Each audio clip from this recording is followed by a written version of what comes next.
The Association of German Engineers, the VDI, contributes to the development of guidelines and technical standards within its own guideline committees. These guidelines specify for different fields the individual state of the art. Currently, there are about 2,000 valid VDI standards existing today. This makes VDI the third largest standards organization in Germany. In the next minutes, we will briefly introduce the development process and content of VDI guidelines on resource efficiency. Today, approximately 200 standards based on the latest technical developments are produced and revised by VDI's technical divisions per year.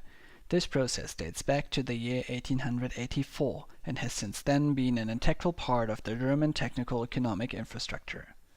Everyone can suggest a topic for a VDI standard. If a committee is established after examination of the appropriate VDI division, it consists of honorary experts coming from all areas of research and teaching, planning and development, industry, technical surveillance, and authorities. The first result of this professional exchange of experience is a draft, which is submitted to a public scrutiny. After examination of the comments received, the final version, the so-called white paper, is published. This guarantees neutrality with regard to individual commercial interests, as well as relevance, practicability, and, of course, the state of the art. The white paper is usually published as a German and English version.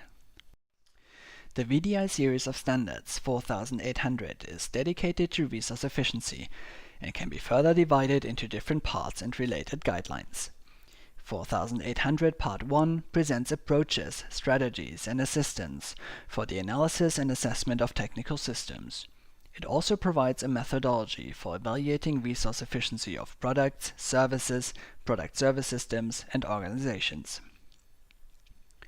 4800 Part 2 describes an assessment model for raw materials, including water and land, or soil, through the method of cumulative raw material demand. Other models are provided for assessing the scarcity of materials, the so-called material criticality. 4800 Part 3, which is currently being developed, will provide a set of indicators for assessing the environmental impact as part of a resource efficiency analysis. Further standards, such as VDI 1600, offer guidelines, for example, on how to assess the cumulative energy demand. The operationalization of resource-efficient measures requires systematic approaches for specific actions and processes.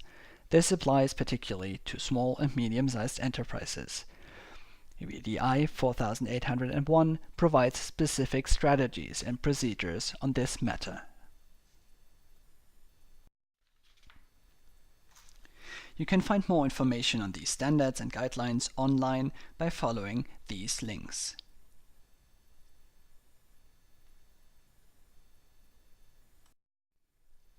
We will now focus on the Guideline 4800 Part 1, which offers an overview of different strategies for more resource efficiency in products, production processes, but also in the periphery of a production line. Each one of these three categories includes different approaches. For example, the consideration of lightweight design in the development of a product, the optimization of parameters in a production process, or the resource-efficient management of water consumption related to a production line. The guideline contains, for example, this overview of different strategies you can see here in a slightly shortened version.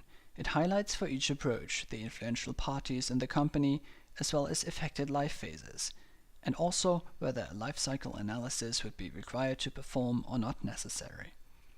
Part of this list are also the strategies of material choice, lifetime extension, the increase of energy efficiency, and recirculation within a production process. If you have more questions on the methodological principles of, for example, a resource efficiency analysis or concrete strategies, get in touch with Manuel Weber from the VDI Center for Resource Efficiency.